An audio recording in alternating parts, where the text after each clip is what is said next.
Oremos ao Senhor. Deus, nós estamos aqui juntos, reunidos em tua casa, para render glórias ao teu santo nome. Te entregamos todo louvor, toda adoração, porque tu és digno. Senhor, esse é um momento importante para nós. É um momento onde nós consagramos em exclusividade para adorar o Senhor.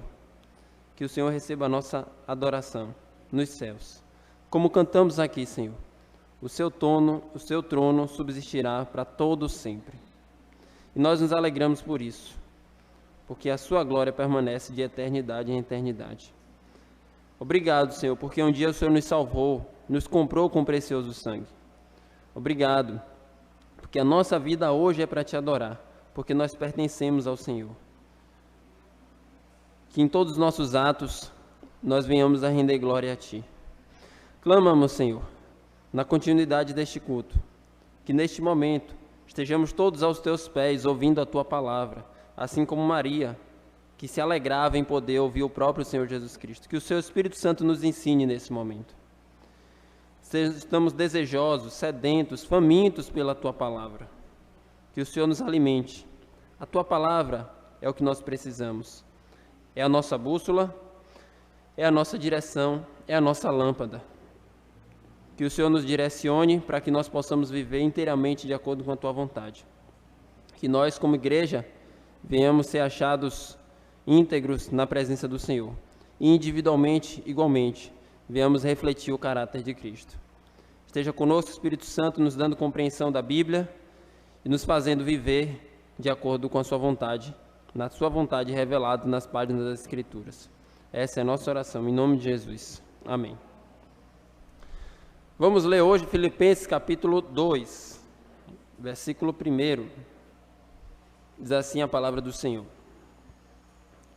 Se há, pois, alguma exortação em Cristo, alguma consolação de amor, alguma comunhão do Espírito, se há entranhados afetos e misericórdias, completai a minha alegria de modo que penseis a mesma coisa, tenhais o mesmo amor, sejais unidos de alma, tendo o mesmo sentimento.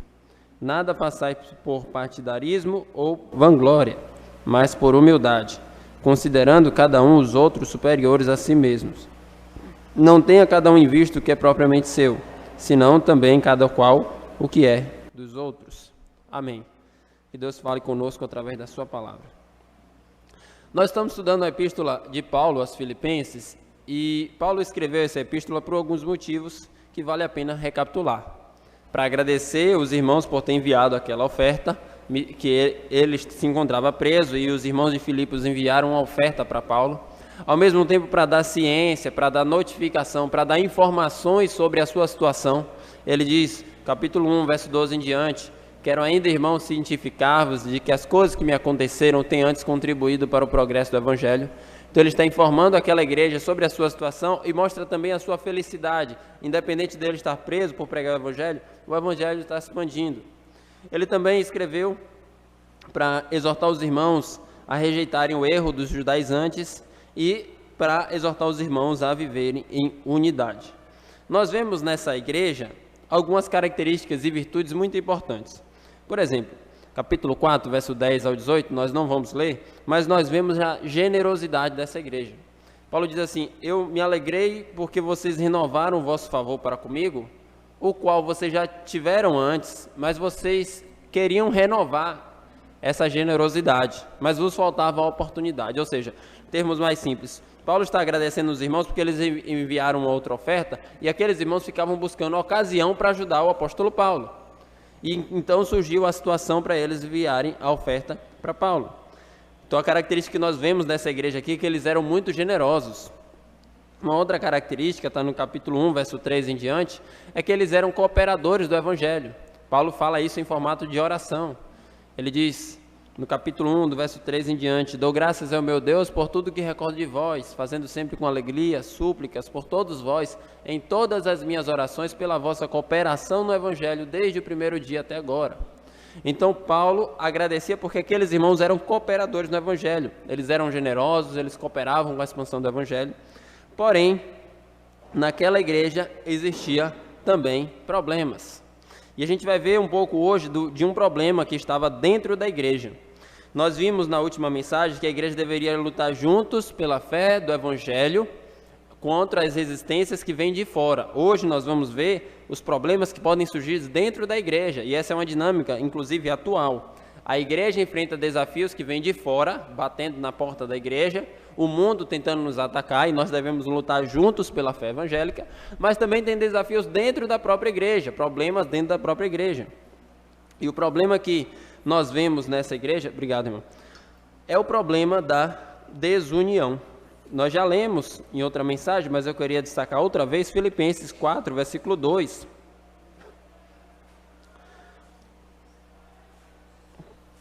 Existia o problema da desunião, do orgulho, da soberba, da falta de humildade. Filipenses 4,2 diz: rogo a Evódia e rogo a Sintique que pensem concordemente no Senhor. O que estava acontecendo é que naquela igreja tinham duas irmãs, Evódia e Sintique, e elas não tinham unidade. Isso afetou a própria igreja, a ponto delas serem pessoas que influenciavam na igreja e causavam algum tipo de divisão, até mesmo partidarismo. E os irmãos que eram influenciados por elas acabavam se dividindo em grupo, o grupo de Evódia, o grupo de Sintique. Um dos objetivos de Paulo escrever essa carta, como eu disse, é exortar os irmãos a viverem em unidade. Por isso que ele escreveu esse trecho que nós acabamos de ler nesse exato momento, Filipenses 2, do 1 a 4, na verdade, que vai até o versículo 11. Nós veremos na próxima semana. Aqui nós vemos que um dos motivos dessa desunião é gerado pelo orgulho. E vale a pena lembrar que Filipos era uma cidade romana, e uma província romana tinha uma grande competição pela honra, pela dignidade, pelo orgulho, e esse era um problema que afetou inclusive a própria igreja. Era uma característica comum da cidade, por ser uma província romana, a disputa pelo ego, pela honra, pela dignidade, que estava também presente na vida dos irmãos. Então, você pode imaginar Evódia e Sintique, uma igreja onde duas irmãs rivalizam na igreja, onde elas disputam, quando uma organiza uma programação, a outra não está participando, nem o seu grupo. Quando uma está perto ali do grupo de louvor, hipoteticamente falando, naquela época não existia essa formatação que nós temos hoje, mas quando uma estava ali no grupo de louvor, a outra não queria ajudar, não queria participar. Então existia essa desunião, não apenas pessoal, individual, mas existia essa influência para os outros irmãos também na vida daquela igreja, que Paulo chama aqui de partidarismo, aquelas divisões em facções dentro da igreja, em partes, em grupos. Isso é interessante perceber, irmãos, porque a igreja de Filipos é uma das igrejas mais elogiadas por Paulo, e ele disse para aquela igreja: vocês são a minha coroa e a minha alegria. Mas ao mesmo tempo tinha um problema ali, que era um problema grave, um problema sério, a desunião, o orgulho, a soberba. E eu já desde então queria trazer uma aplicação para nós. Não existe igreja perfeita. Perfeito é o Senhor da igreja, o marido da igreja, Jesus Cristo. Eu estou falando isso porque muitas pessoas hoje buscam igrejas perfeitas. E às vezes pessoas saem feridas de certas igrejas e encontram outras, só que você, em breve tempo, vai descobrir que essa nova igreja também tem falhas. Todas as igrejas têm falhas. Por qualquer igreja que você passar, igreja verdadeira, fiel ao Senhor, tem falhas. Essa igreja aqui tem falhas. Nós somos pecadores, nós temos falhas. Eu estou falando isso porque a igreja de Filipos era uma igreja muito virtuosa, mas tinha falhas. E se você for olhar, todas as igrejas da Bíblia tinham falhas. Então, as pessoas falam assim: mas na igreja primitiva. Repare, leia o Novo Testamento, veja as igrejas primitivas. Coríntios, problemas gravíssimos. Se você já leu as epístolas aos Coríntios, você conhece. Problemas de divisões da igreja, disputa por causa de dons, problemas de imoralidade sexual, pessoas que não reconheciam a autoridade do apóstolo Paulo. A igreja de Filipos, eu acabei de mencionar. A igreja da Galácia, um problema sério de negar a salvação mediante a fé, pela graça, e Paulo trata aquelas igrejas com muita seriedade, uma repreensão dura e severa. Então a gente vê várias igrejas com vários problemas. Então a gente não pode simplesmente abandonar a igreja porque não encontramos a igreja perfeita. Muitos irmãos, após um tempo na igreja, dizem: não, essa igreja tem muitos problemas, tem muitos pecados, tem muitas falhas.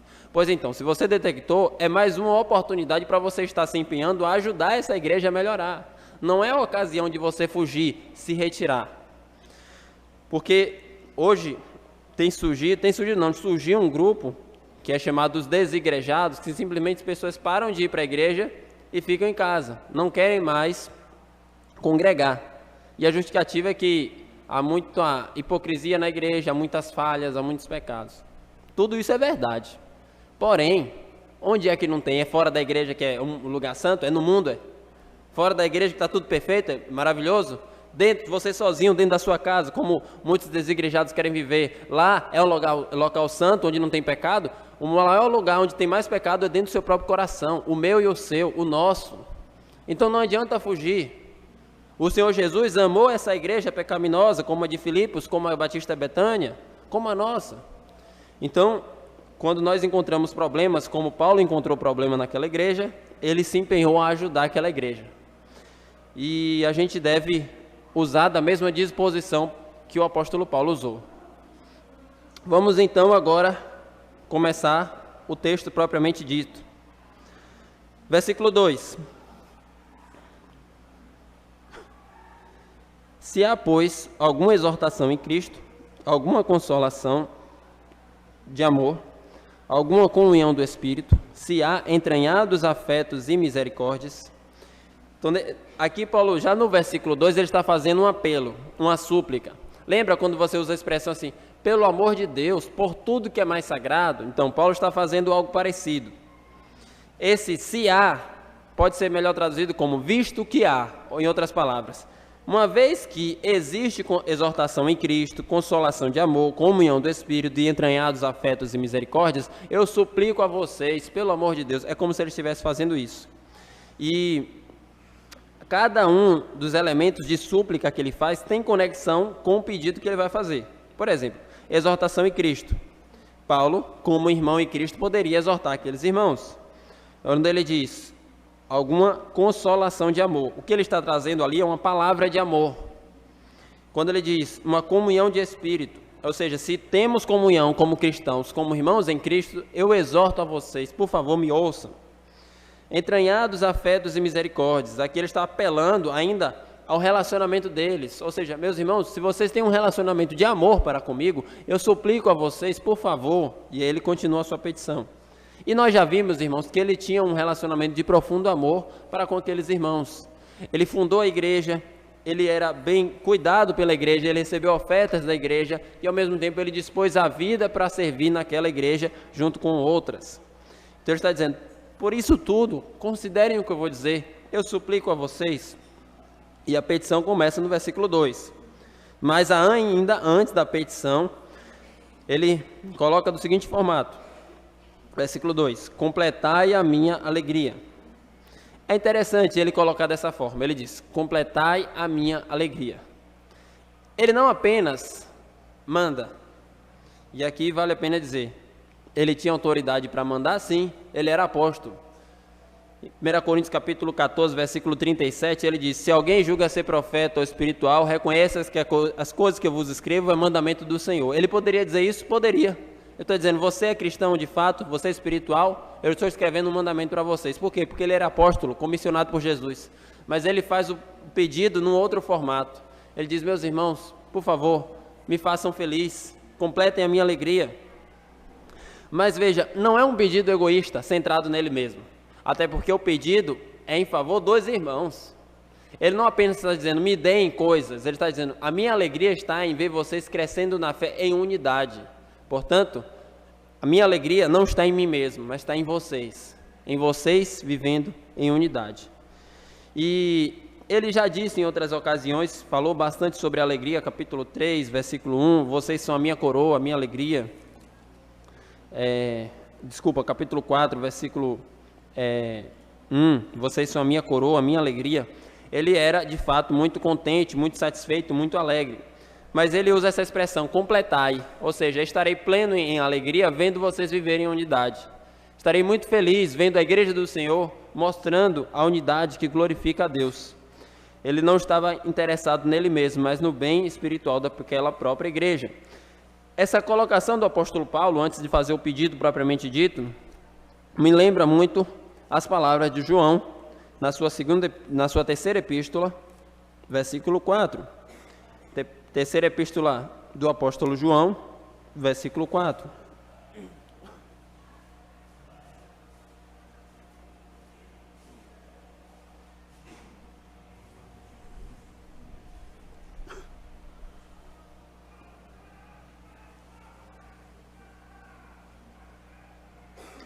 Diz assim, o apóstolo João: não tenho alegria maior do que esta, a de ouvir que os meus filhos andam na verdade. O apóstolo João está falando, a minha maior alegria é saber que os meus irmãos na fé, aqueles que eu preguei o evangelho, eles estão andando na verdade. Você percebe como a alegria do apóstolo Paulo, a alegria do apóstolo João está não neles mesmos, mas em ver os irmãos crescendo na fé, andando na verdade, vivendo em unidade? Você pode partilhar desse mesmo sentimento. A minha maior alegria é ver os irmãos crescendo, é ver os irmãos progredindo na fé, conhecendo mais e mais o Senhor, andando na verdade, permanecendo firmes e fiéis ao Senhor.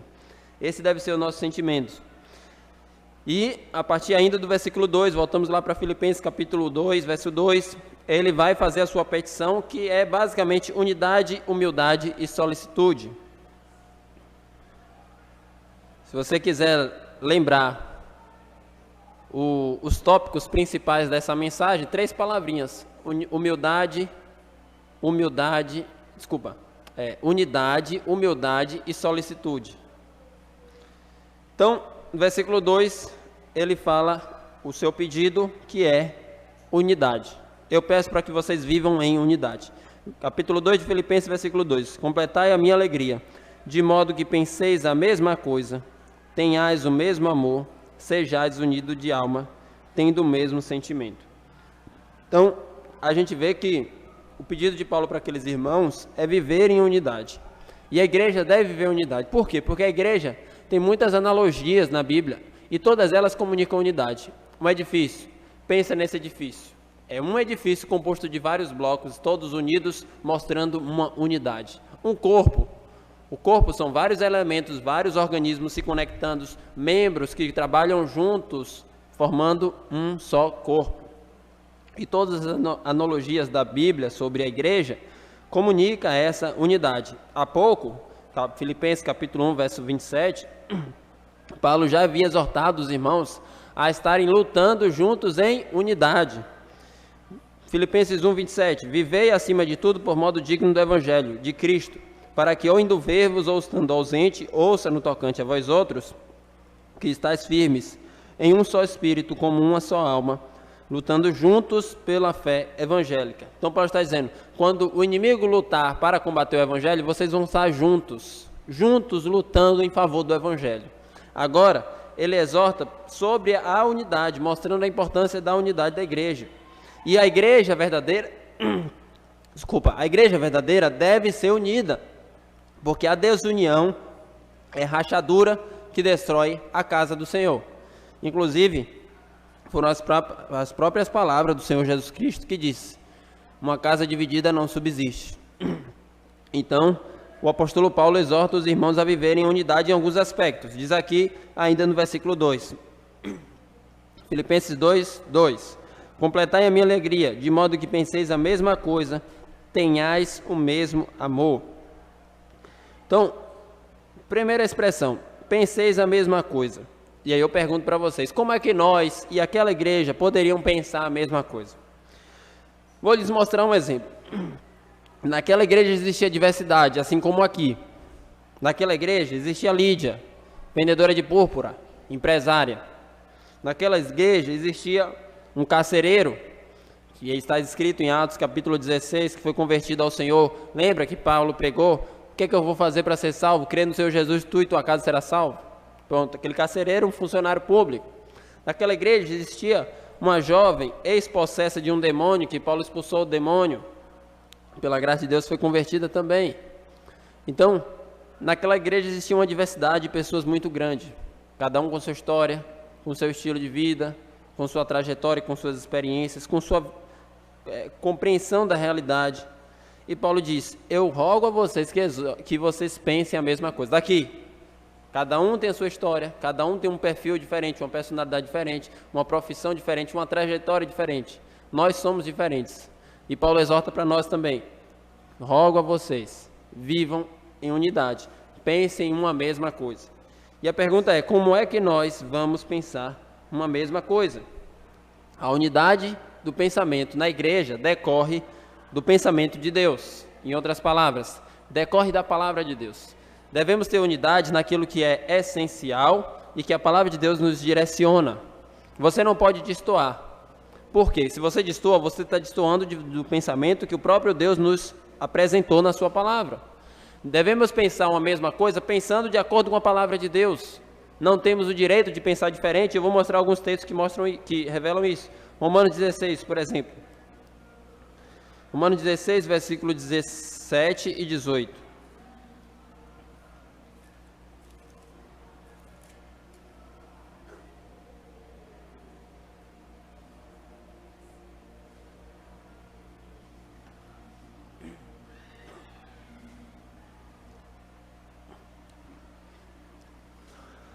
Romanos 16, versos 17 e 18. Rogo-vos, irmãos, que noteis bem aqueles que provocam divisões e escândalos, em desacordo com a doutrina que aprendestes. A doutrina que aprendeste é a mesma que ele falou em Romanos, o livro inteiro. É o Evangelho, é a Bíblia. Afastai-vos deles. Ou seja, não podemos ter comunhão com quem está em desacordo com a nossa doutrina. Qual é a nossa doutrina? Nossa doutrina está na palavra de Deus. Doutrina significa ensino. As pessoas hoje usam a palavra doutrina como regra. Aquela igreja tem a doutrina que não pode usar brinco, não pode fazer isso. Não, doutrina não é isso. Doutrina não é regra. Pode ser aplicado, mas doutrina é ensino. Paulo está dizendo: vocês devem ter unidade no ensino que vem da palavra de Deus. E no verso 18: porque esses tais não servem a Cristo, nosso Senhor, e sim ao seu próprio ventre, com suaves palavras e lisonjas enganam o coração dos incautos. Nós não podemos ter comunhão com quem está em desacordo com a palavra do Senhor. E Paulo não é o único a falar isso. Nós temos o mesmo testemunho no segundo livro de João, capítulo único, versículo 9 ao 11. Segunda epístola do apóstolo João, versículo 9 a 11.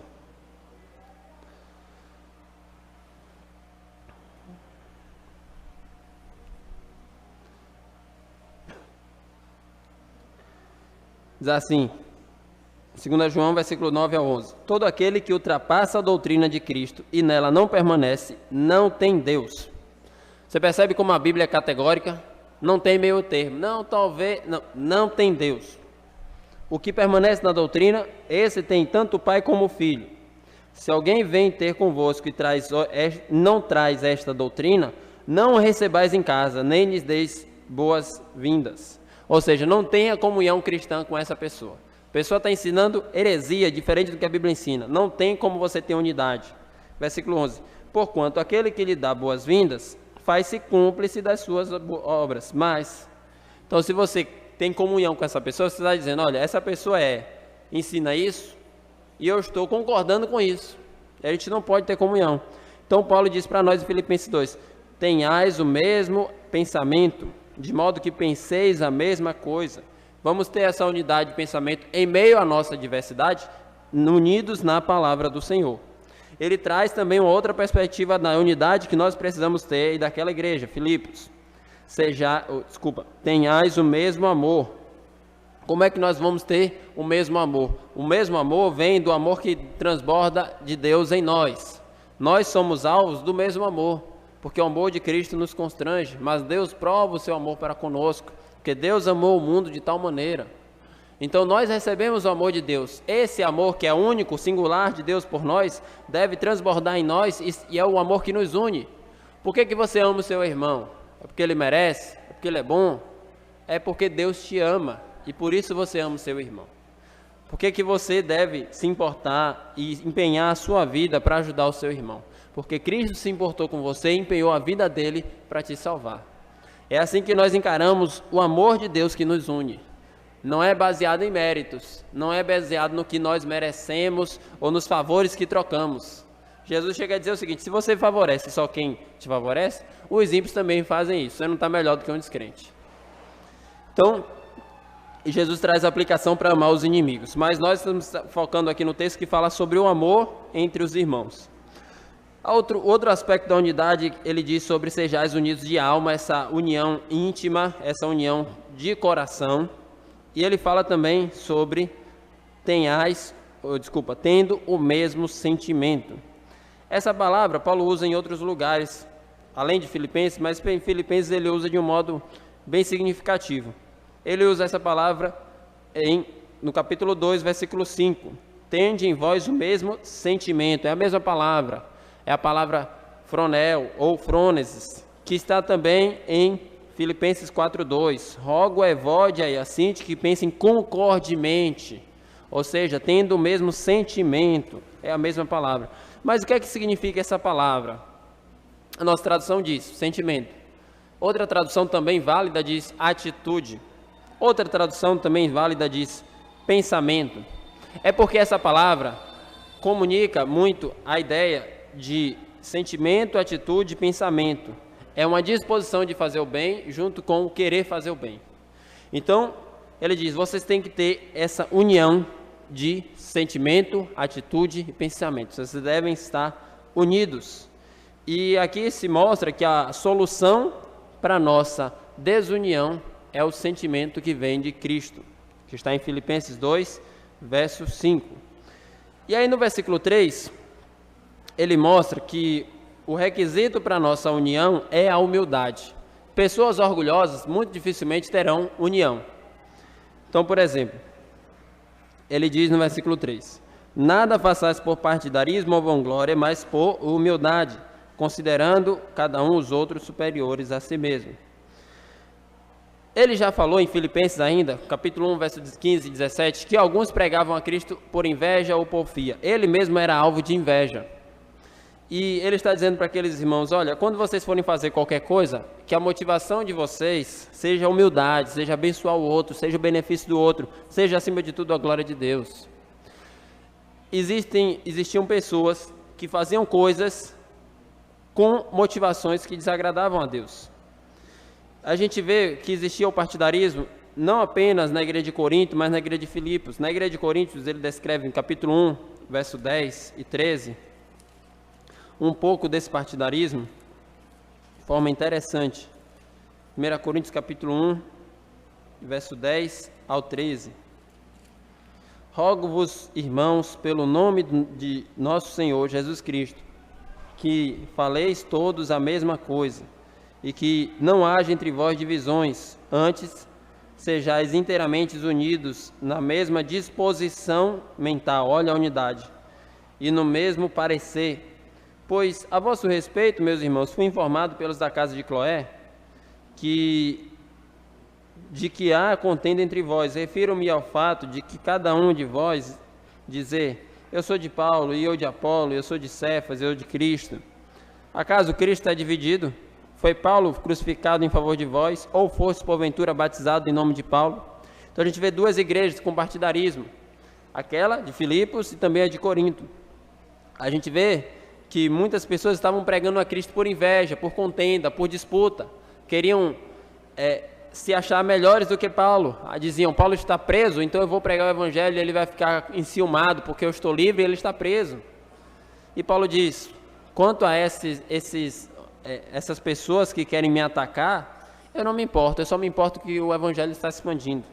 Mas é interessante que ele coloca para aqueles irmãos e também para nós, nada façais por partidarismo ou vanglória, mas por humildade. Então a gente vê que a igreja deve estar unida. Por exemplo, existem departamentos na igreja, isso é normal, não é um problema.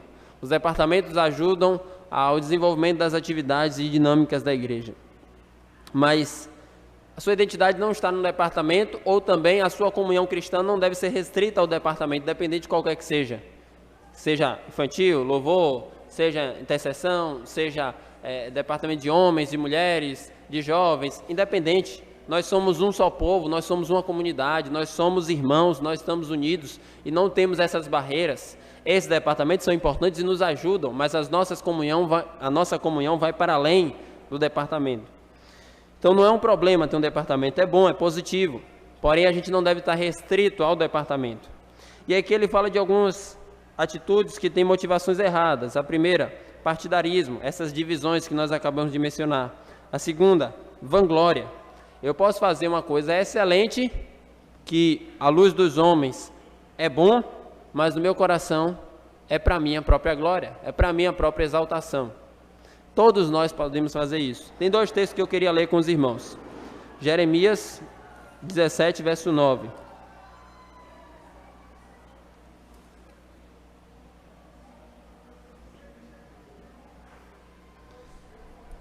Jeremias 17, verso 9.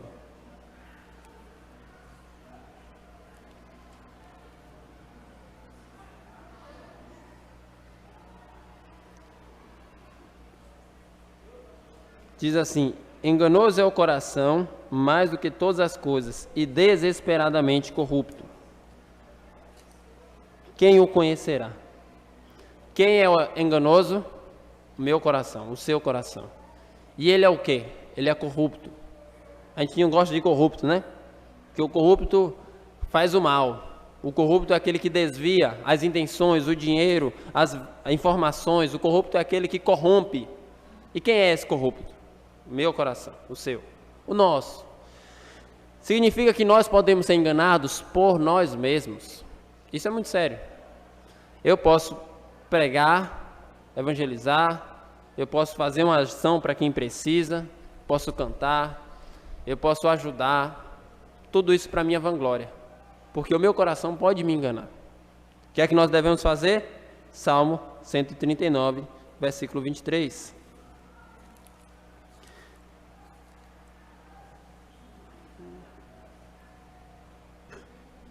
Salmo 139, versículo 23. Sonda-me, ó Deus, e conhece o meu coração, e prova-me, e conhece os meus pensamentos. O salmista pede em oração ao Senhor para que Deus sonde o seu próprio coração, porque no nosso coração há camadas que nos escondem de nós mesmos e podem esconder ali o orgulho. E Deus, diz o Salmo 17, quem o conhecerá? Deus esquadrinha os nossos corações. Desculpa, Jeremias 17. E ele continua: vê se há em mim algum caminho mau e guia-me pelo caminho eterno. Meus irmãos, em tudo que fazemos, devemos orar ao Senhor para que Deus nos sonde e para que a nossa motivação seja legítima. Isso aqui é um risco real de todos nós.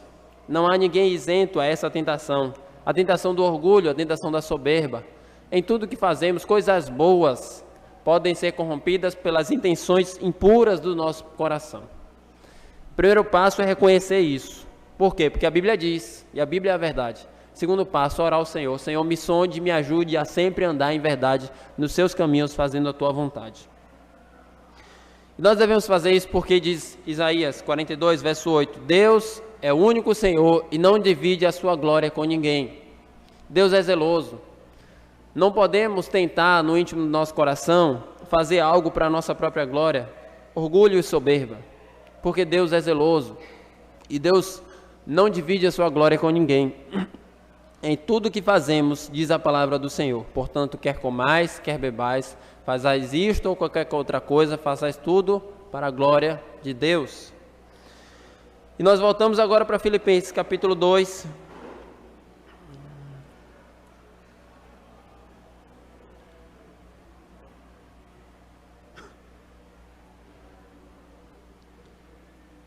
versículo 3. Nada façais por partidarismo ou vanglória. Agora vem o conselho positivo, a orientação, o mandamento positivo, mas por humildade. Essa deve ser a nossa motivação. A nossa motivação em fazer todas as coisas é o bem do próximo e a glória de Deus. Humildade não é você pensar abaixo de si nem acima de si. É você pensar de si mesmo conforme você realmente é. Tem pessoas que acham que humildade é você viver de cabeça baixa. Ou pessoas que menosprezam a humildade. Humildade é você saber quem você é e entender a sua posição. E viver de acordo com o que você é. Sem enxergar de si além do que você realmente é. Então, muitas pessoas hoje têm pregado mensagem de autoajuda. Se você prega autoajuda, a igreja enche, as pessoas saem dizendo, a mensagem hoje foi muito boa. Por quê? Por que foi boa? Porque tocou no seu ego. Porque te jogou para cima, que na verdade é para baixo, mais distante de Deus. Então, mensagem de autoestima, autoajuda, que coloca você lá em cima, são o que as pessoas gostam de ouvir. Mas isso é distante da humildade. A humildade não é você pensar de si acima, é pensar de si conforme você é. E a gente encontra esses discursos hoje, por aí, de muitos coaches, de muitas pessoas que trazem mensagens motivacionais, autoestima, inflamando o ego das pessoas. E a primeira pessoa que fez isso, ou o primeiro indivíduo que fez isso, o primeiro ser que fez isso, foi lá em Gênesis capítulo 3, versos 4 e 5, onde a serpente diz para Eva, se vocês comerem, vocês não vão morrer, vocês vão ser como Deus, conhecedor do bem e do mal, inflamando o ego de Eva e depois do seu marido. Mas a essência da humildade, o caminho da humildade é você conhecer quem realmente é. E quem nós somos? Diz a palavra de Deus. Nós somos imagem e semelhança de Deus. Gênesis capítulo 1. Nós somos pecadores. Salmos 51. Romanos 3. Nós somos merecedores do inferno. Efésios 2 e 3. Diz a Bíblia. Nós éramos por natureza filhos da ira, como também os demais. Nós somos salvos pela graça. Nós não merecemos, mas por graça Deus nos salvou. E nós somos inteiramente dependentes do Senhor. O Senhor Jesus disse, sem mim nada podeis fazer. Filipenses 2, 12 e 13. Assim, pois, amados meus, como sempre obedeceis, não só na minha presença, porém muito mais agora na minha ausência. Desenvolvei a vossa salvação com temor e tremor. Porque é Deus quem opera em vós, tanto querer como efetuar, segundo a sua boa vontade. Eu e você, nós dependemos do Senhor. Essa é a nossa identidade. É isso que nós somos. Se você faz algo bom, é na dependência de Deus, não é pela sua força, não é pelo seu mérito. E Paulo tinha um conhecimento de quem ele é de forma muito plena. Ele tinha real humildade. Ele não pensava de si além do que ele era de fato. Ele disse, eu vou citar, se vocês quiserem anotar, eu vou citar, 1 Coríntios 15, verso 9 e 10. Eu sou o menor dos apóstolos. Eu não sou nem digno de ser chamado apóstolo, porque eu persegui a igreja. Ele tinha consciência de quem ele era, e dentro do colégio de apóstolos, ele diz, eu sou o menor. Na verdade, esse título, eu não tenho nem dignidade de receber ele, só tenho por graça de Deus. Mas, ainda, ele amplia a sua compreensão. Efésios 3, 8. Eu sou o menor dentre os cristãos. Ele olha para si mesmo e olha para todos os cristãos, e ele diz, eu sou o menor. Porque ele tem consciência de quem ele é. E 1 Timóteo 1,15. Eu sou o principal dos pecadores. Ele tem essa compreensão. E essa é a compreensão que nós devemos ter também. Por quê? Porque ele enxerga a si mesmo à luz da salvação que Deus ofereceu para ele. E aí eu faço essa pergunta para você. Você se considera o menor entre os cristãos? Você se considera o principal dos pecadores? É assim que nós devemos enxergar. Não por comparação, mas por olhar para Deus em sua santidade e pela graça que Ele nos concedeu. Então, nós devemos ter essa humildade, enxergar o outro superior, não como competição, não como disputa, mas por humildade. Buscar sempre o benefício do outro, o outro em primeiro lugar. E no versículo 3 ainda, ele fala sobre considerando os outros superiores a si mesmo. Ou seja, a gente não deve olhar para nós como sendo a estrela da festa, a pessoa mais importante, a pessoa célebre. Não, a gente deve sempre considerar o outro como prioridade, dar a vez, dar o lugar, dar a oportunidade. No versículo 4 ele fala aqui agora sobre solicitude. Não tenha cada um em vista o que é propriamente seu. Isso é uma aplicação do que ele acabou de dizer. Considerar os outros superiores a si mesmo, e você vai colocar como prioridade o que é dos outros, senão também o que é dos outros. Ele é um exemplo disso. Se você está acompanhando as nossas mensagens de Filipenses, você se lembra que há 2 mensagens atrás a gente estudou Filipenses até o versículo 26, capítulo 1, e ele diz o seguinte, olha, o meu desejo era partir e estar com Cristo, que é incomparavelmente melhor. Você imagina um homem perseguido que sofria, tomava açoites, tomava pedradas, sofria naufrágio, passava por todo tipo de sofrimento, estava preso. Ele diz, para mim, é muito melhor estar com Jesus. Ele é o amado da minha alma, ele é o objetivo da minha existência. Para mim, estar com ele, a minha alma se satisfaria plenamente. Porém, por vossa causa é mais necessário permanecer na carne. E convencido disso, estou certo de que ficarei e permanecerei com todos vós para o vosso progresso e gozo da fé. Ou seja, eu não coloco os meus interesses em primeiro lugar, eu estou pensando em vocês.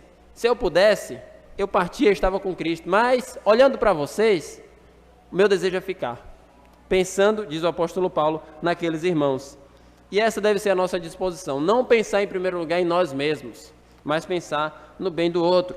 Ele traz outros 2 exemplos ainda nessa carta em Filipenses capítulo 2, versículo 20.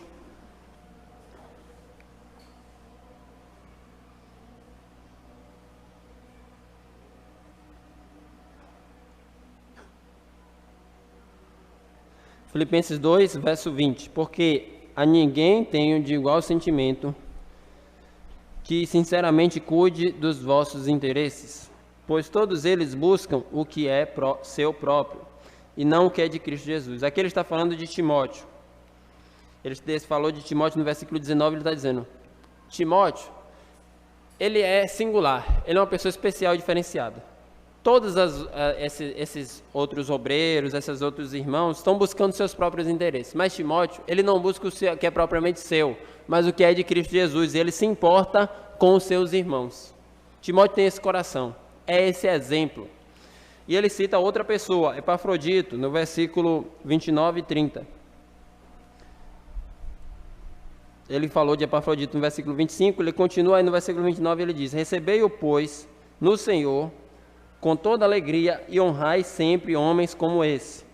Por quê devemos honrar Epafrodito? Ele diz, visto que por causa da obra de Cristo chegou ele às portas da morte, e se dispôs a dar a própria vida para suprir a vossa carência de socorro para comigo. Epafrodito não estava pensando nele mesmo, mas ele chegou a quase morrer doente nessa viagem para enviar a oferta dos irmãos de Filipos para o apóstolo Paulo. Porque o seu interesse era o benefício do apóstolo Paulo. Era esse sentimento, irmãos, que Paulo está exortando, que nós devemos ter, de pensar em primeiro lugar no outro, não nas nossas próprias necessidades. E a gente ouve na nossa cultura, farinha pouca, meu pirão? Pois é, mas a nossa adaptação deve ser, farinha pouca, meu irmão primeiro. É assim que nós devemos pensar. Não eu, em primeiro lugar. Pode comer, meu irmão. Se tem pouco, pode comer, não precisa se importar tanto com os seus próprios desejos. A nossa cultura, a nossa cosmovisão mundana impõe para nós que o objetivo da vida é a felicidade própria. E aí você pensa que você deve buscar a sua felicidade sempre em primeiro lugar, às vezes até desprezando os outros. Custe até sofrimento para os outros, o que importa é ser feliz, dizem as pessoas. Se te faz feliz, que importa, não é verdade? Tudo importa, tudo. Não devemos buscar em primeiro lugar a nossa felicidade, devemos buscar a nossa felicidade em Deus, favorecendo o outro. Então, o nosso objetivo maior não é ser feliz desprezando o outro, mas é, acima de tudo, a glória de Deus. E eu te faço então essa pergunta, você pensa no seu irmão em primeiro lugar? Você pensa nas necessidades do próximo? Você ora pelos seus irmãos, pelos seus próximos, assim como você ora por você mesmo? As necessidades e sofrimentos deles, não somente dele, mas suas também. À luz desse texto, nós queremos trazer as aplicações diretas a partir daquelas 3 palavras que eu falei no início: unidade, humildade e solicitude.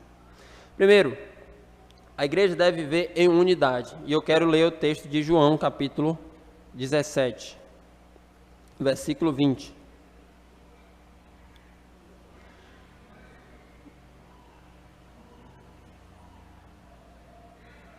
João 17, verso 20.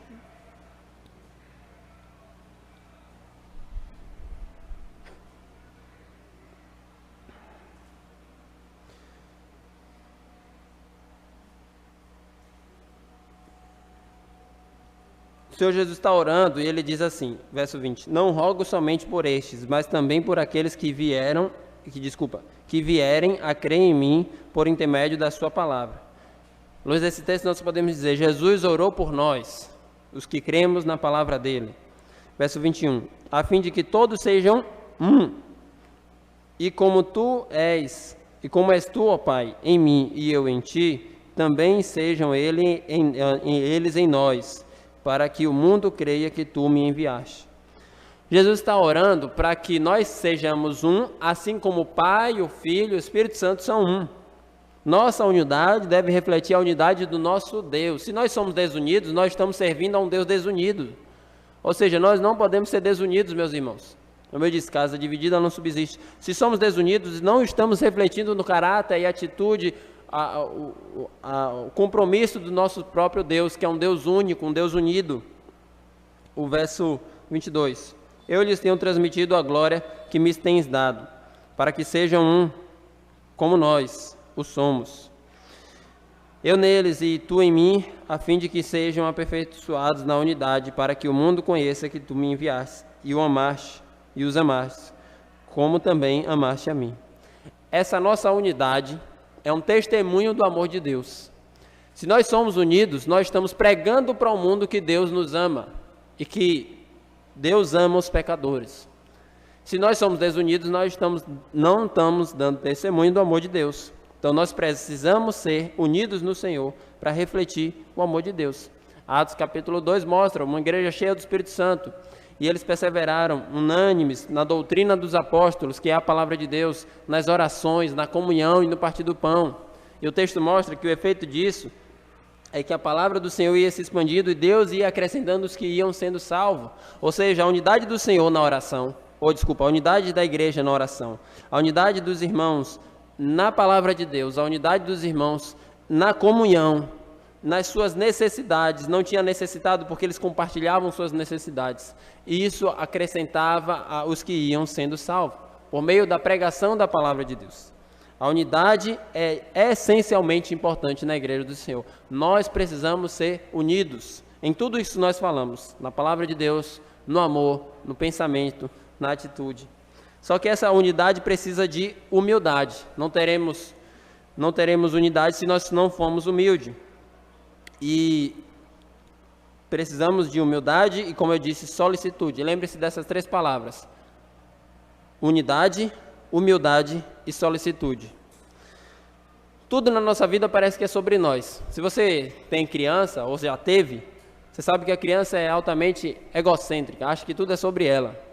E nós somos assim mesmo. Nós achamos que o mundo é sobre nós, mas não é. Realmente não é. O mundo é sobre Deus e a sua glória. E nós precisamos ter essa humildade, compreender quem nós somos à luz do plano de Deus e viver para a glória dele. A humildade é compreender quem você é e se encaixar no plano de Deus. Devemos aniquilar o nosso egocentrismo, abandonar essa luta desenfreada em nosso coração de fazer tudo para satisfazer-nos a nós mesmos. Devemos ter a consciência, a compreensão, à luz da palavra de Deus, de quem nós realmente somos e buscar em primeiro lugar o interesse do nosso próximo, o benefício do nosso próximo. Pensa, por exemplo, em um casamento. Por que é que muitos casamentos racham e se destroem? Porque tem duas pessoas buscando seus próprios interesses. 1 Coríntios diz: o amor não busca os seus próprios interesses. Seria diferente, por exemplo, se num casamento um buscasse a alegria em fazer o outro feliz. Por que você faz o que faz? Bom, eu faço o que faço porque a minha alegria está em fazer o meu cônjuge feliz. Esse é o casamento que funciona, porque é o casamento que reflete a glória de Deus, que reflete o amor de Cristo, que não busca os seus próprios interesses, que destrói o egoísmo, que coloca em primeiro lugar o próximo. E é assim que nós devemos viver. É o casamento baseado no verdadeiro amor. Como eu disse, o amor não busca os seus próprios interesses. E nós, como indivíduos, como igreja, como comunidade, como irmãos em Cristo, não devemos nos pegar em pequenas disputas, pequenas decisões de como será feito, se vai ser a minha vontade ou a sua, quem vai prevalecer. Devemos ter a boa disposição de nos interessar pela unidade do corpo de Cristo e colocar a unidade em primeiro lugar. A nossa vontade não é tão preciosa que deva ser algo que devemos lutar com todos os nossos empenhos. A unidade da igreja, sim. Podemos abrir mão muitas vezes, não precisamos ficar entrando em disputas, porque isso leva à ruína. Qualquer família, igreja, qualquer instituição. Como eu disse, Uma instituição, para prevalecer, precisa de unidade. Casa dividida não subsiste. E nós temos as palavras de Jesus no Sermão do Monte, Mateus 7, verso 12. O que vocês querem que os homens vos façam, assim vocês façam a eles. Ou seja, você deve tratar o seu próximo como você gostaria de ser tratado. Você gostaria de ser tratado como? Com respeito, com dignidade. Se você queria ser bem tratado, trate o seu próximo assim. É isso que você deve pensar em primeiro lugar no outro. E nós devemos viver assim.